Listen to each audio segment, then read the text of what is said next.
Hello, j'espère que vous allez bien. Je reviens pour une nouvelle vidéo et cette fois-ci, ce sera un petit update lecture puisque j'ai lu quelques lectures et il est temps de vous en parler un peu plus en détail. Du coup, le dernier livre que j'ai lu qui commence vraiment à dater puisque je crois que je l'ai lu au mois de juin, c'est Made à la Express de David Morosinto et de Piermanico Basalaro. La lecture commence à dater, donc j'espère que mes souvenirs seront assez bons pour vous en parler. Dans cette histoire, on va suivre Finali. Finali, c'est une jeune fille qui travaille dans les trains. Et elle travaille dans la gare. Elle n'a pas une vie facile puisque c'est une petite orpheline et elle travaille dans les trains, mais en fait elle fait des ménages, donc c'est pas quelque chose d'hyper ouf pour elle. Et surtout qu'elle a que 10 ans, je le rappelle. Et donc un jour, elle va trouver dans sa poche un étrange billet qui va lui dire d'aller prendre le Maydala Express. Elle va donc chercher où se trouve ce quai et où se trouve ce train et elle va monter à bord. J'ai adoré cette lecture, vraiment c'était génial. J'adore cet auteur, enfin j'adore David Morosinto, j'aime beaucoup ce qu'il fait puisque j'ai à peu près tous ses livres qui sont juste là. Et j'aime beaucoup cet auteur, je trouve qu'il écrit vraiment bien, sauf j'ai pas trop aimé les vous, mais bon c'est pas grave. On peut dire une sur tous ces livres, ça va. Mais donc cette histoire, j'ai adoré. Franchement, c'était vraiment hyper bien. On suit, c'est une petite aventure d'une petite fille à bord des trains. Moi, j'aime bien les trains. Déjà, j'aime bien lire à bord des trains. Mais si tu me proposes d'aller en voyage, de prendre l'avion ou le train, je vais plutôt choisir le train. Déjà, par rapport à l'aspect écologique, mais aussi par rapport à l'aspect... je sais pas, j'adore lire dans les trains, c'est apaisant, ça me plaît bien, bref, j'adore les trains. Pas au point de Sheldon Cooper, mais j'adore les trains, je trouve ça hyper bien. Et donc, dans cette histoire, on va suivre notre petite Finali à bord de ce train un peu magique. Et la particularité de ce train, c'est que personne ne sait où vraiment va ce train. Les passagers ne décident pas vraiment d'où ils vont et où ils s'arrêtent. C'est le train qui décide que toi tu t'arrêtes là et toi tu t'arrêtes là. J'ai trouvé ça vraiment un peu magique et vraiment super sympa. J'ai passé un excellent moment, c'était une excellente lecture. J'ai adoré, il y a beaucoup de péripéties. On apprend du coup beaucoup plus sur notre petite Finali qui aime de plus en plus les trains et qui s'accomplit un peu plus en étant dans ce train et c'est vraiment hyper bien. J'ai adoré ma lecture. Si vous cherchez un livre avec des trains, avec de l'aventure, un peu de baston aussi quand même, parce qu'il y a des gens qui essayent de faire arrêter ce train, évidemment, et ben franchement, c'est parce que vous allez adorer cette lecture, c'était génial, je suis hyper contente. Et pourtant, il fait pas mal de pages, enfin il est assez gros puisqu'il fait 408 pages, mais quand on le voit comme ça, on dirait vraiment qu'il est hyper épais. L'écriture est assez grosse. Et il y a aussi quelques illustrations à l'intérieur. Est-ce que je peux vous en montrer une? Il y a quelques illustrations à l'intérieur de ce livre. Et du coup, c'est aussi ça qui rend le livre un peu plus gros. Et j'ai adoré ma lecture. C'était vraiment une lecture excellente. Et je suis trop contente de l'avoir lu. J'ai hâte de lire d'autres livres de cet auteur parce que je l'adore. Au mois d'août, j'ai enfin terminé la saga Blackwater de Michael Dowell. J'avais pas envie de vous en parler une fois à chaque fois que je lisais un tome parce que je trouvais que c'était un peu redondant à chaque fois de réexpliquer les résumés, de réexpliquer ce qui s'est passé. Et puis si je parle du tome 1 et après je parle du tome 3 et que les personnes n'ont pas lu le tome 1, ils vont se dire oui mais tu me nous spoil un peu. Donc j'ai décidé que j'allais vous parler en global de la saga. Du coup j'ai décidé de lire la saga parce que tout d'abord j'en ai entendu énormément parler.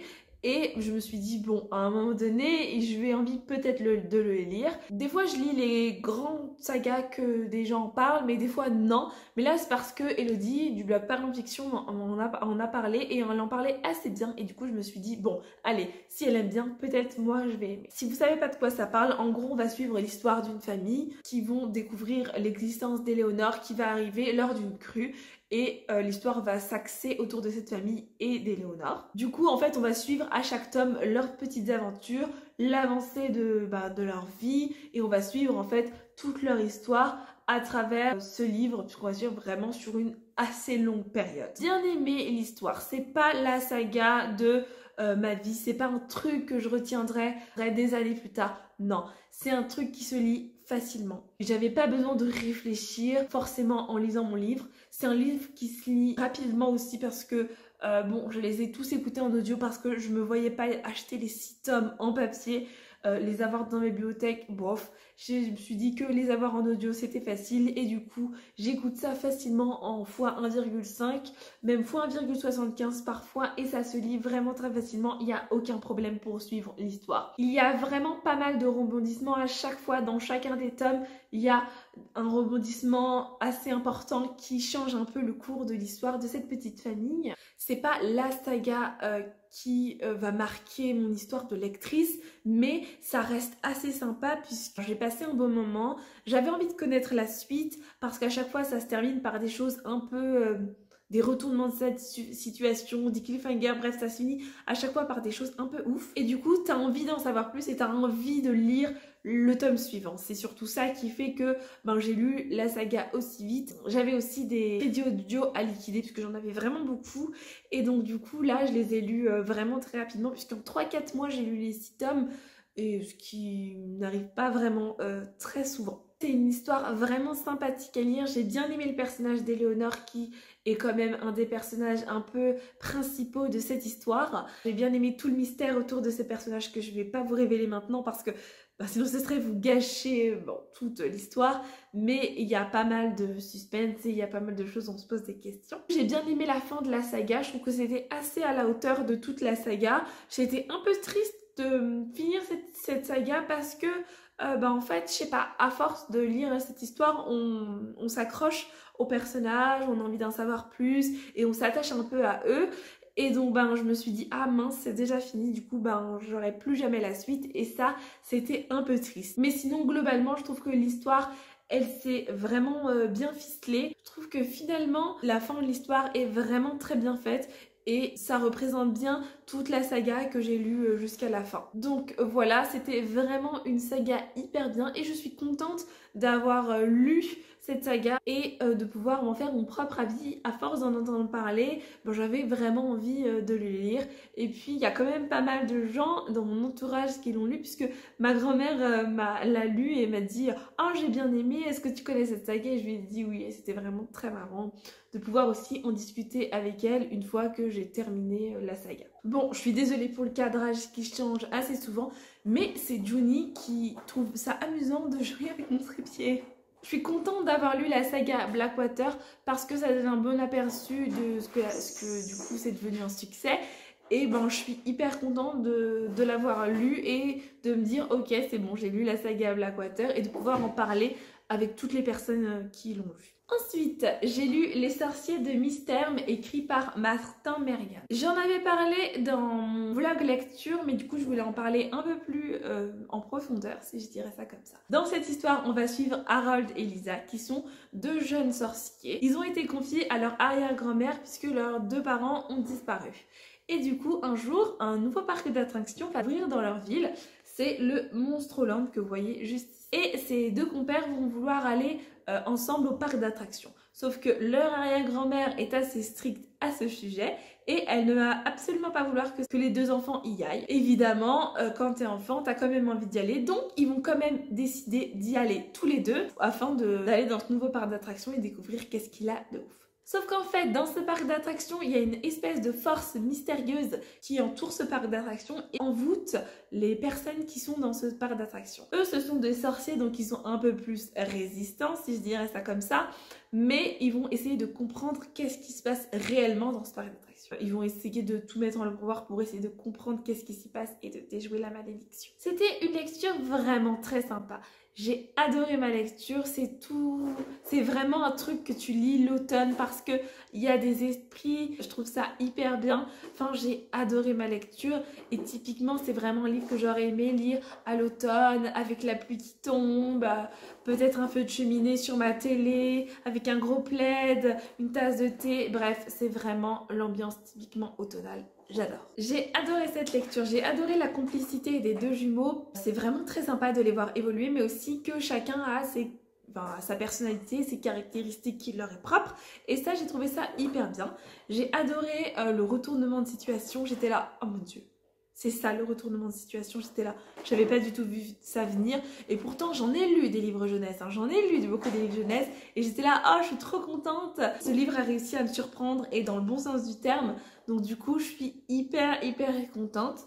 J'ai adoré aussi les autres personnages qui sont dans cette histoire et tout ce qu'il y a autour de Monstroland, on voit comment les jumeaux essayent de déjouer tout ça, c'était genre hyper bien, j'ai adoré. C'est le premier livre écrit par cet auteur-là et il était superbe, donc je pense que s'il écrit d'autres livres, je lirai ses autres livres parce que du coup j'ai vraiment adoré cette lecture. Si vous avez envie de lire un livre avec des vibes automnales, avec des esprits, avec des petits sorciers, avec un parc d'attractions un peu hanté, foncez. Et si vous aimez la jeunesse, foncez parce que c'est juste dingue et j'ai adoré ma lecture. Ensuite, j'ai aussi lu Le Gang des Lolitas contre la sirène vampire, écrit par Céline Bazarou. Dans cette histoire, on va suivre 4 jeunes filles qui partent en vacances. Ce sont toutes des Lolitas, comme le titre l'indique.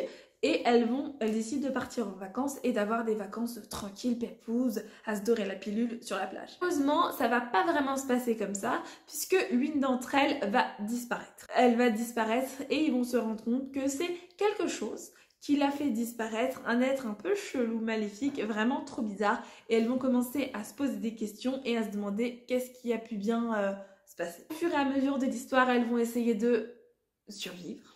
Tout d'abord, ce serait déjà pas mal, mais aussi d'essayer de combattre la chose qui les a attaquées et qui essaye de les tuer une par une. On va suivre du coup leurs aventures en tentant de survivre et en tentant de tuer la bête qui les attaque. Et c'était vraiment trop bien. Déjà, j'ai bien aimé tous les personnages parce qu'ils ont déjà un style très différent l'une de l'autre. Elles sont chacun dans une variation de Lolita, mais elles ont aussi une personnalité bien à elles. Elles me font bien rire malgré que ce soit pas vraiment rigolo ce qui leur arrive, mais en tout cas, moi, je viens rigoler. Ça fait un peu peur, mais moi, j'ai pas eu peur au point de ne pas fermer l'œil de la nuit. J'ai eu peur au point de me dire, ok, cette bête me fait peur. Je n'aimerais pas que cette bête m'attaque parce que moi, c'est sûr, la bête elle m'attaque, je suis capoute. Voilà, c'est bon, je fais la morte, je suis capoute, attaque-moi si tu veux. Je suis pas sûre de pouvoir vraiment me défendre contre ce genre de choses qui t'attaquent. Au fur et à mesure de cette histoire, on comprend quelle est cette bête qui les attaque et qu'est-ce qui se passe. C'était une lecture vraiment hyper sympathique. Ça se lit vraiment très rapidement puisque ça fait 150 pages, 120 pages, un truc comme ça. Donc vraiment, ça se lit hyper rapidement. C'est de l'horreur, donc ça fait un peu peur. Il y a pas mal de sang, donc si vous avez peur des bêtes qui vous attaquent et si vous n'aimez pas trop le sang, je suis peut-être pas sûre que ça pourrait vous plaire. Moi, ça m'a plu parce que c'était exactement ce que j'avais envie de lire. Un peu de sang, un peu de violence, de la baston, des gens qui tentent de survivre. Moi, j'aime, j'étais pour. Je lisais ça tranquille. C'était vraiment trop bien, j'ai adoré. Vous lisez ça en plus au bord de la plage alors qu'elles sont en train de se faire zigouiller sur une île paradisiaque. Franchement, c'est top parce que vous imaginez bien le bordel. Si c'est le genre de livre qui vous intéresse, foncez parce que c'est juste génial. Si vous avez déjà lu des livres de cette autrice, je pense normalement à Ravinger et Ward, c'est pas dans le même style, mais on reconnaît la plume de l'autrice et c'est tout aussi bien. Ensuite, j'ai lu Plume et l'ombre du dragon d'Agnès Marot.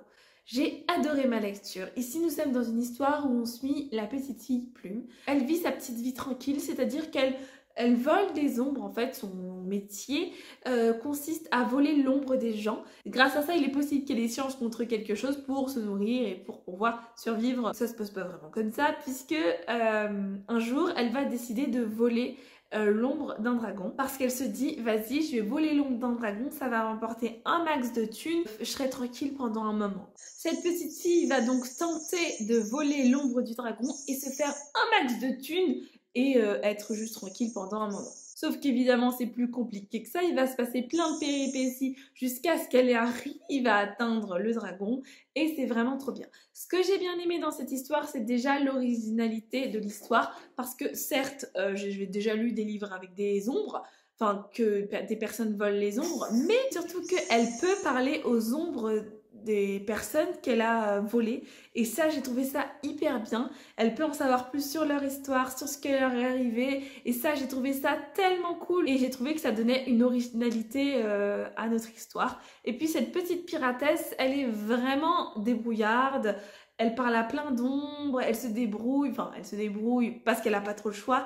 J'ai trouvé ça trop bien et c'est vraiment un livre que je garderai en mémoire parce que je trouve qu'il a quelque chose de plus que j'ai bien aimé. Je sais pas quoi, enfin, je pense que c'est un mélange de tout, que ce soit une petite fille, que ce soit une petite fille qui vole les ombres, que l'histoire soit hyper originale, qu'il y ait pas mal de rebondissements. Ben, je pense que c'est tout ça globalement qui m'a plu et qui ont fait que j'ai adoré ma lecture et que c'était une vraie pépite.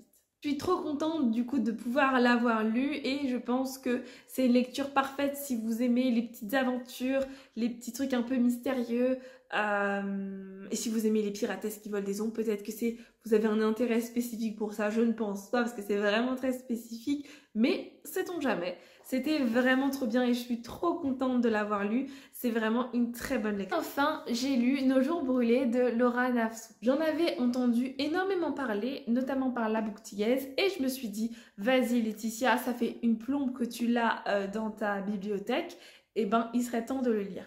Je l'ai lu et je suis vraiment hyper contente. Dans cette histoire, on va suivre Elikia, qui est une jeune fille qui vit dans un monde où le soleil a disparu, c'est-à-dire qu'il fait tout le temps nuit et la nuit est omniprésente. Avec sa mère, enfin, surtout sa mère, elles vont partir essayer de comprendre et de de comprendre pourquoi le soleil a disparu, mais aussi de le faire revenir tout simplement parce que sa mère ne souhaite pas que sa fille reste dans un monde où il fait tout le temps nuit. Donc elles vont partir à leur recherche, mais évidemment tout ne va pas se passer comme prévu. La mère est persuadée que la disparition du soleil est liée à Judu, c'est une ancienne cité perdue et du coup elles vont se mettre à sa recherche. J'ai bien aimé cette histoire, je dirais pas une moitié, mais à un moment du livre c'est assez long parce que en fait on présente pas mal de choses, on apprend pas mal de choses sur notre personnage principal Elikia et donc il se passe pas tellement beaucoup de choses niveau aventure et du coup c'était un peu plus long même si on apprend beaucoup plus sur l'histoire de ce monde en fait, si on en apprend plus sur l'histoire de ce monde,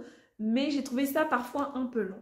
Mais une fois que ce passage est passé et qu'on en connaît un peu plus sur ce monde, il va se passer plein de choses et du coup c'était vraiment hyper prenant et j'ai adoré ma lecture. Une bonne histoire, j'ai hâte de lire la suite qui est sortie vraiment tout récemment, donc j'ai hâte de pouvoir me procurer le tome 2 qui est vraiment tout aussi beau que cette couverture là. Je suis ravie de cette histoire et je suis ravie de l'avoir lu et de l'avoir dans ma bibliothèque. C'est vraiment le genre de livre où tu te dis ok, il y a une personne qui me représente dans l'histoire. J'aurais bien aimé avoir plus d'histoires comme ça, plus jeune, pour avoir des représentations autres qu'une personne blanche quoi.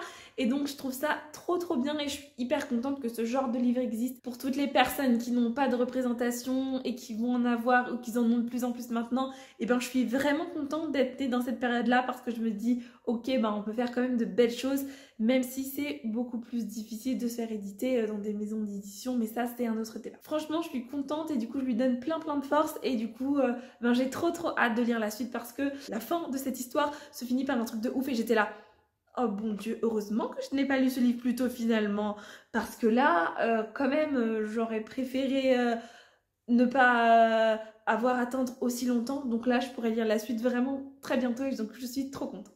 Du coup c'est tout pour les lectures que j'ai lues récemment. Du coup j'ai lu pas mal de livres et ça me fait bien plaisir. J'ai lu pas mal aussi de lectures jeunesse, de petites lectures bien sympas parce que c'est l'été, on se fait plaisir, on lit pas mal vite. Merci d'avoir regardé cette vidéo jusqu'au bout. J'espère que certains des livres que je vous ai présentés vous ont plu, vous aurez envie de les lire, ou si vous les avez lus, n'hésitez pas à me dire ce que vous en avez pensé dans les commentaires. N'hésitez pas à partager cette vidéo, liker et surtout à vous abonner, ça me fait toujours plaisir. Je vous remercie d'avoir regardé cette vidéo jusqu'au bout et je vous fais des bisous.